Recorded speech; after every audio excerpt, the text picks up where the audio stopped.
എടി നീ ഇത് കണ്ട? ഇൻസ്റ്റാഗ്രാം തുറന്നു കഴിഞ്ഞാൽ 21 വയസ്സുള്ള എല്ലാരും കല്യാണം കഴിക്കാം. 21 വയസ്സുള്ളവർക്കൊക്കെ കുട്ടികളായി. നീ ഇങ്ങനെ ഇരുന്നോ? നിനക്ക് 25 വയസ്സായില്ലേ? നീ ഇതൊക്കെ എപ്പോഴാ? 25 വയസ്സായി എന്നും പറഞ്ഞിട്ട് ഇപ്പൊ തന്നെ കുട്ടികളെ ഉണ്ടാക്കാൻ പറ്റുമോ? അതിനൊക്കെ ഒരുപാട് പ്രിപ്പറേഷൻസ് വേണം. പ്രിപ്പറേഷൻസോ? എന്ത് പ്രിപ്പറേഷൻസ്?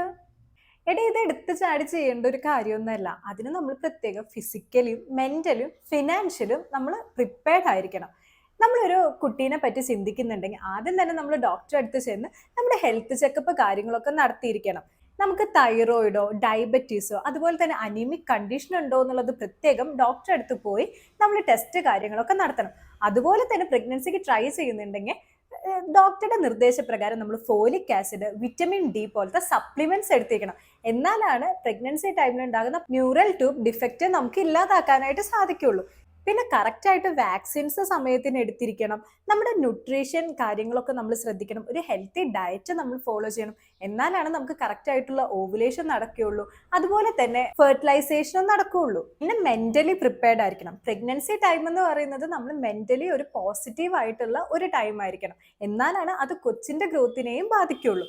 അപ്പോൾ പ്രഗ്നന്റ് ആയിരിക്കുന്ന സമയത്ത് രണ്ട് പേരൻസും മെന്റലി ആദ്യം തന്നെ അവർ പ്രിപ്പയർഡ് ആയിരിക്കണം. അവർ ഏതൊക്കെ സാഹചര്യത്തിലൂടെ കടന്നു പോകും, എന്തൊക്കെയാണ് സംഭവിക്കാൻ പോകുന്നത് എന്നുള്ളതൊക്കെ അവർ അറിഞ്ഞിരിക്കണം.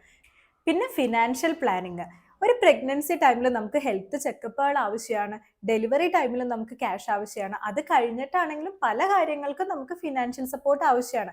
അപ്പോൾ ഈ 3 കാര്യങ്ങൾ ഓക്കെ ആണെങ്കിൽ മാത്രമേ നമ്മൾ ഒരു കുട്ടീനെ പറ്റിയിട്ട് ചിന്തിക്കാനായിട്ട് പാടുള്ളൂ. ഒരു കുട്ടി എന്ന് പറയുന്നത് അത്ര എളുപ്പമുള്ള കാര്യമൊന്നുമല്ല. വളരെ റെസ്പോൺസിബിലിറ്റി ഉള്ള ഒരു കാര്യം കൂടിയാണ്. അപ്പോൾ ഒരു കുട്ടിയുടെ ഒരു ജീവൻ നമ്മൾ കൊണ്ടുവരുമ്പോൾ ഈ കാര്യങ്ങളെല്ലാം ഓക്കെ ആയിട്ട് വേണം നമ്മൾ മാക്സിമം ഇത് ശ്രമിക്കാനായിട്ട്.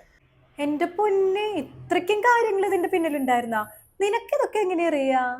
അതോ, ഞാൻ ആയുർജൻ യൂട്യൂബ് ചാനൽ ഫോളോ ചെയ്യുന്നുണ്ട്. മാത്രമല്ല അവർക്ക് ഇൻസ്റ്റാഗ്രാമിലും പേജ് ഉണ്ട്. അതിൽ ഇതുപോലെ വളരെ ഹെൽപ്ഫുൾ ആയിട്ടുള്ള വീഡിയോസ് എപ്പോഴും വരും. നീ ഒന്ന് കണ്ടു നോക്കൂ. എന്നാ ഞാനും ഫോളോ ചെയ്യട്ടെ അവരെന്നെ.